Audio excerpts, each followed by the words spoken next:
우리가 가진 그 믿음을 말로 표현하는 것이 굉장히 중요합니다. 우리가 믿었다면 또한 말해야 한다라는 것이죠. 그래서 고린도후서 4장 13절은 이렇게 이야기합니다.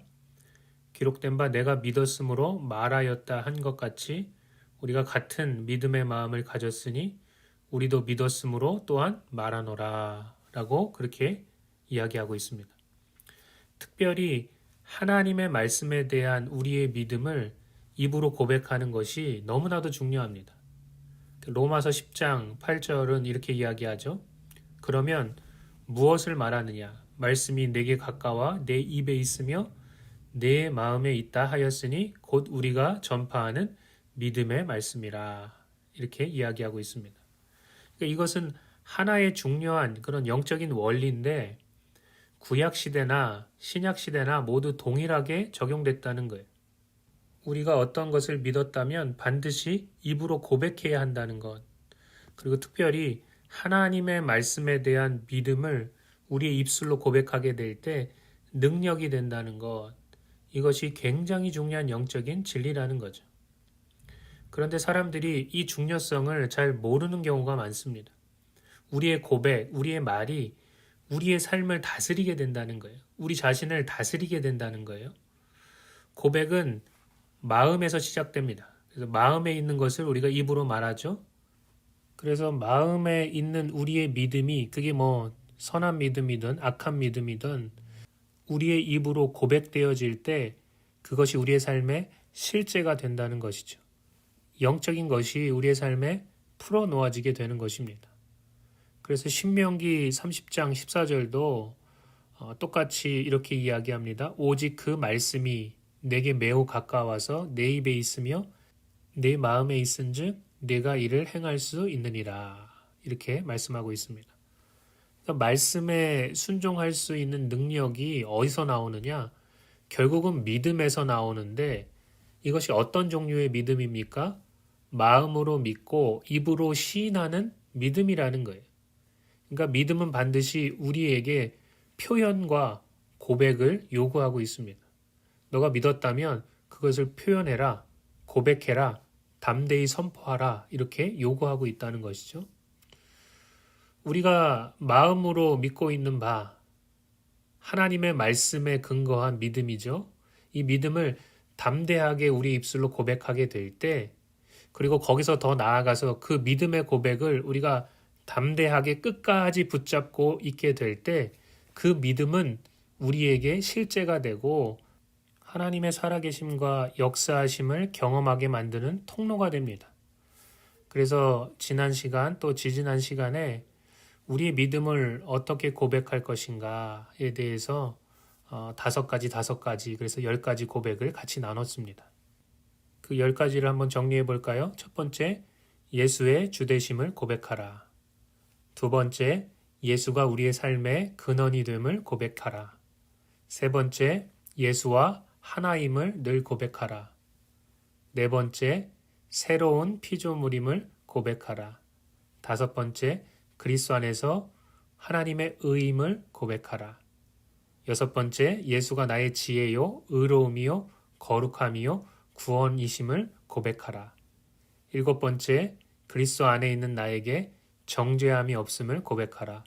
여덟 번째, 하나님의 자녀임을 고백하라. 아홉 번째, 예수가 내 안에 계시고 내가 예수 안에 있음을 늘 고백하라. 열 번째, 예수와 함께 죽고 예수와 함께 살았음을 고백하라. 우리가 이러한 말씀에 대해서 우리가 배웠습니다. 오늘은 마지막으로 5가지 고백을 더 공부해 보고자 합니다. 그래서 11번째인데요. 우리가 무엇을 고백해야 되냐? 예수님이 나의 영과 육의 건강이 되시고 의사가 되심을 고백하라는 것입니다. 자, 잠언 4장 20절 말씀에 보면 내 아들아 내 말에 주의하며 내가 말하는 것에 내 귀를 기울이라. 그것을 내 눈에서 떠나게 하지 말며 내 마음속에 지키라. 그것은 얻는 자에게 생명이 되며 그 온 육체에 건강이 됨이니라. 이렇게 이야기하고 있습니다.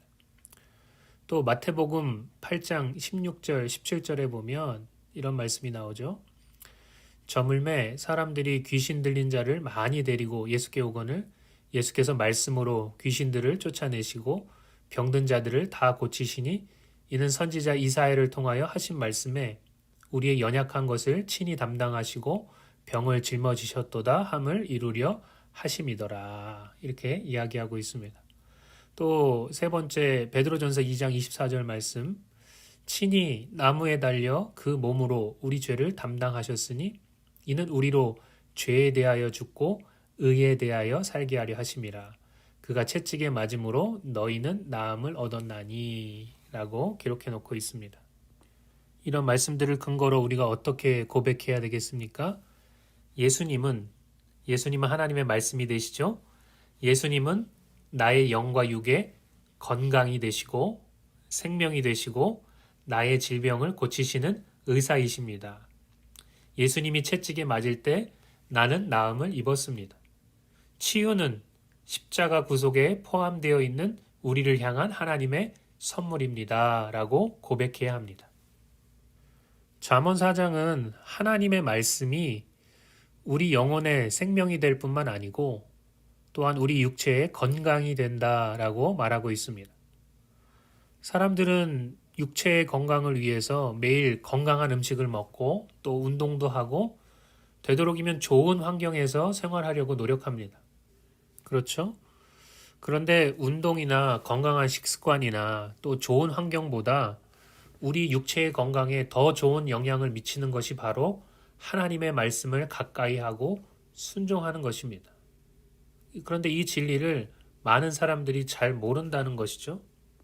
또 이 말은 반대로 이야기하면 하나님의 말씀을 멀리하고 불순종하는 것이 우리의 육체의 건강에 아주 커다란 악영향을 미친다는 것입니다.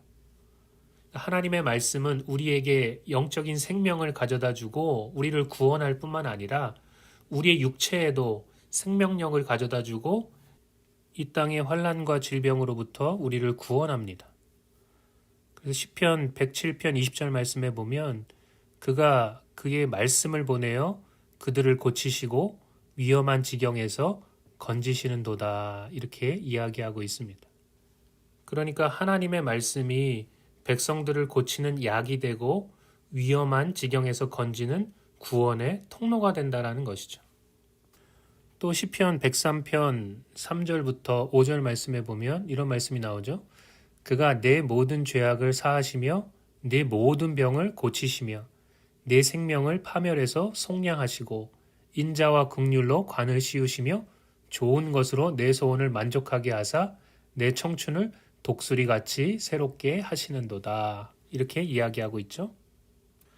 여러분 하나님의 말씀이 바로 예수 그리스도이시고 예수 그리스도가 바로 하나님의 말씀이시기 때문에 우리는 하나님의 말씀의 자리에 예수 그리스도를 넣어서 또 예수 그리스도의 자리에 하나님의 말씀을 넣어서 고백할 수 있습니다. 하나님께서 예수 그리스도를 보내어 그들을 고치시고 위험한 지경에서 건지시는도다. 아멘. 하나님은 의사나 약을 통해서도 우리를 고치십니다. 그렇죠?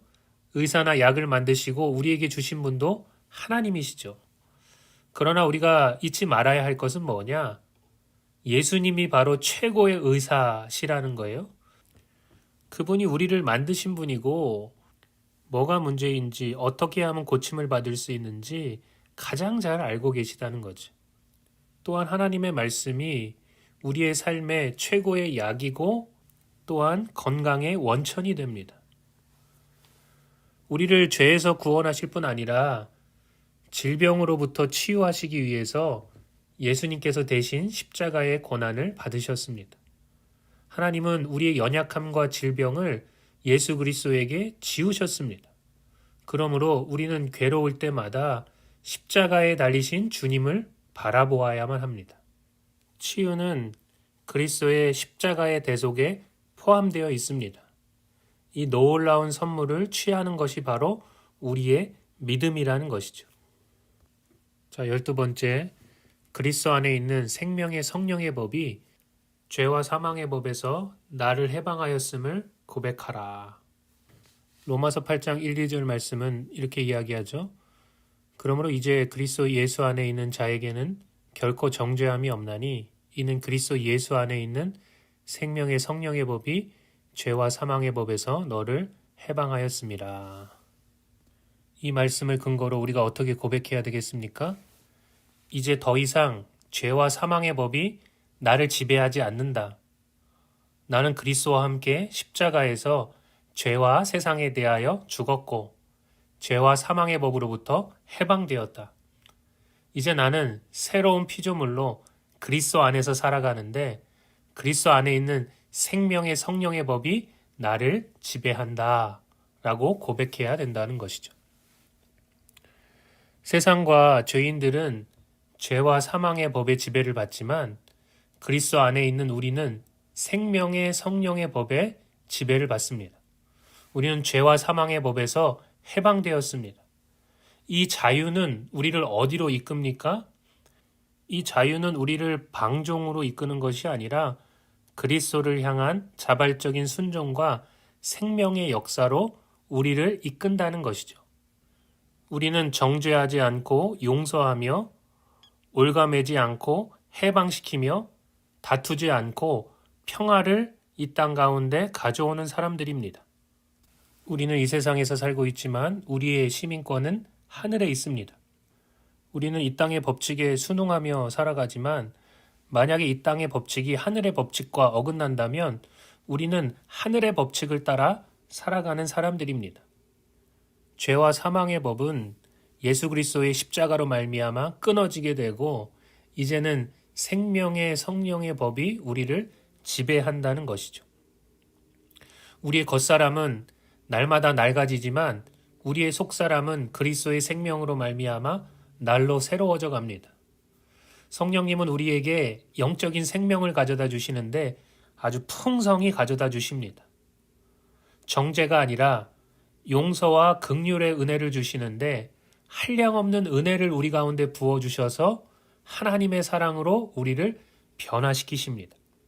그래서 우리 안에 그리스도의 형상이 이루어지게 만든다는 것이죠. 내 안에 생명의 역사, 성령의 역사가 이루어지고요. 또한 예수와 함께 걸어가는 삶의 지경에서 생명의 역사, 성령의 역사가 흘러가게 되어 있습니다. 이제 예수의 생명이 또 예수의 능력이 우리를 지배하니까 세상 어떤 것도 두렵지 않게 되는 것이죠. 요한복음 11장 25절 26절은 이렇게 이야기합니다. 예수께서 이르시되 나는 부활이요 생명이니 나를 믿는 자는 죽어도 살겠고 무릇 살아서 나를 믿는 자는 영원히 죽지 아니하리니 이것을 내가 믿느냐. 죽어도 살고 또 영원히 죽지 않는데 무엇이 더 큰 문제가 되겠습니까? 자, 13번째, 내 안에 계신 분이 이 세상의 어떤 것보다 크심을 고백하라. 요한일서 4장 4절은 이렇게 이야기합니다. 자녀들아, 너희는 하나님께 속하였고 또 그들을 이기었나니 이는 너희 안에 계신 이가 세상에 있는 자보다 크심이라. 이 말씀을 가지고 우리가 어떻게 고백해야 합니까? 나는 하나님께 속해 있고 내 안엔 크고 놀라우신 분이 살고 있습니다. 그분은 마귀보다도 크시고 어떤 질병보다도 크시고 어떤 상황보다도 크시고 죽음보다도 크신 분이십니다. 라고 고백해야 한다는 것이죠. 여러분, 우리는 거듭나고 하나님의 사랑받는 자가 되었을 뿐만 아니라 그리스도를 죽음에서 살리신 그 하나님의 영이 우리 안에 계십니다. 그렇기 때문에 우리는 닥쳐오는 어떤 문제나 불가능에 대해서 이야기할 것이 아니라 우리 안에 계신 분이 얼마나 크고 놀라우신 분이신지에 대해서 계속해서 이야기해야 합니다. 그분을 높이며 찬양해야 된다는 것이죠.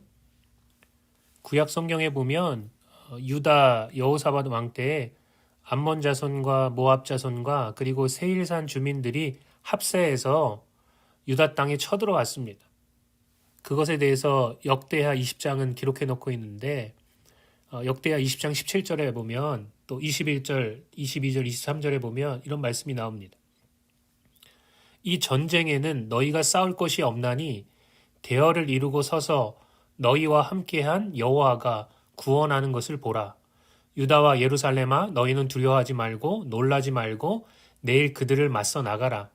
여호와가 너희와 함께하리라 하셨느니라 하매 백성과 더불어 의논하고 노래하는 자들을 택하여 거룩한 예복을 입히고 군대 앞에서 행진하며 여호와를 찬송하여 이르기를 여호와께 감사하세 그의 인자하심이 영원하도다 하게 하였더니 그 노래와 찬송이 시작될 때에 여호와께서 복병을 두어 유다를 치러 온 암몬 자손과 모압과 세일산 주민들을 치게 하심으로 그들이 패하였으며 곧 암몬과 모압 자손이 일어나 세일산 주민들을 쳐서 진멸하고 세일 주민들을 멸한 후에는 그들이 서로 쳐 죽였더라 라고 이야기하고 있습니다. 하나님을 높이는 찬양의 삶, 우리의 입술의 고백이 얼마나 중요한지를 나타내 줍니다. 내 안에 계신 분이 세상에 있는 어떤 것보다 더 크심을 믿음으로 담대하게 고백하는 것이죠. 그럴 때 우리는 하나님께서 앞서 나가셔서 일하심을 경험하게 됩니다. 14번째, 예수님의 승리가 나의 승리요 예수님의 능력이 나의 능력임을 고백하라. 로마서 8장 37절에 보니까 이렇게 나와 있습니다. 그러나 이 모든 일에 우리를 사랑하시는 이로 말미암아 우리가 넉넉히 이기느니라. 또 빌립보서 4장 13절에 보니까 내게 능력 주시는 자 안에서 내가 모든 것을 할 수 있느니라. 이렇게 말하고 있습니다. 우리가 이 말씀들을 가지고 어떻게 고백해야 됩니까? 나는 그리스도 안에서 넉넉히 이기는 승리자다. 나는 그리스도와 하나이기에 그분의 승리가 나의 승리이고 그분의 능력이 나의 능력이다. 그리스도께서 나에게 능력을 주신다. 그러므로 나는 패배할 수 없고 그분 안에서 모든 것을 할 수 있다. 라고 고백해야 된다라는 것이죠. 많은 그리스도인들이 부정적인 것, 연약함과 실패를 입술로 고백하고 또 주저앉아 있습니다. 이것이야말로 패배의 척경입니다. 이젠 부정적인 것과 실패를 입술로 고백할 것이 아니라 영적으로 일어서서 하나님의 말씀을 따라서 나는 승리자야, 나는 하나님께 사랑받는 자야 라고 고백해야 합니다. 여러분이 처한 상황이 승리자가 아닌 것처럼 비춰지고 패배자처럼 느껴질 수도 있습니다. 그러나 세상적인 판단으로 육신의 눈으로 여러분 자신을 바라보지 마십시오. 하나님의 눈으로 또 말씀의 눈으로 그리스도와 하나 되어 승리자로 서 있는 자신을 바라보십시오. 하나님의 말씀을 믿고 선포하는 여러분의 고백이 결국은 상황을 역전시키고 말씀의 실제를 삶 속에 가져온다라는 것입니다. 상황과 문제와 시험과 역경은 우리가 할 수 없다고 말합니다. 우리가 그것을 계속해서 들여다보면 그것이 더욱 크게 느껴지고 우리는 주눅이 들게 마련이죠. 그러나 우리는 우리 자신이나 또 우리 자신의 능력을 의지하는 자들이 아니라 그리스도가 우리의 능력임을 믿고 의지하는 자들입니다. 그러므로 우리는 두려움을 고백해서는 안 됩니다. 여러분, 불신앙을 고백하지 마십시오. 말씀을 고백하고 믿음을 고백하십시오. 여러분은 모든 상황 속에서 패배자가 아니라 언제나 승리자입니다. 이길 수 있는 힘이 어디서 나오는가? 나의 주인 되시고 구원자 되신 예수 그리스도로부터 나옵니다. 예수님의 능력이 곧 나의 능력이기 때문에 그렇다라는 것이죠. 나는 넉넉히 이긴다. 내게 능력 주시는 자 안에서 내가 모든 것을 할 수 있다. 이 고백이 저와 여러분들의 고백이 되기를 축복합니다. 15번째, 하나님께서 그리스도 안에서 나의 모든 필요를 채워주심을 고백하라. 먼저 빌립보서 4장 19절은 이렇게 이야기하죠. 나의 하나님이 그리스도 예수 안에서 영광 가운데 그 풍성한 대로 너희 모든 쓸 것을 채우시리라. 또 에베소서 1장 3절은 찬송하리로다 하나님 곧 우리 주 예수 그리스도의 아버지께서 그리스도 안에서 하늘에 속한 모든 신령한 복을 우리에게 주시되 이렇게 말씀하고 있습니다. 이 말씀을 근거로 우리가 어떤 고백을 하나님께 드려야 되냐? 하나님께서 그리스도 안에서 풍성한 은혜로 나의 모든 필요를 채우십니다. 여호와는 나의 목자이시기에 내가 부족함이 없습니다. 라고 고백해야 합니다. 여러분, 하나님은 째째하거나 인색한 분이 아니십니다. 하나님은 역사하실 때 풍성하고도 흘러 넘치도록 역사하십니다. 그래서 우리는 그분을 엘샤다이의 하나님, 전능하신 하나님, 또는 흘러 넘치도록 충만하게 역사하시는 하나님으로 고백한다라는 것이죠. 또한 하나님은 여호와 이레의 하나님이십니다. 그분은 단순히 우리의 영에만 관심이 있지 않으시고 우리의 머리털까지도 세심바 되셨고 우리의 육적인 삶도 돌봐주십니다. 그러니까 하나님은 우리의 영과 혼과 육의 모든 필요를 채우시기 위해서 모든 것을 준비해 놓으셨습니다.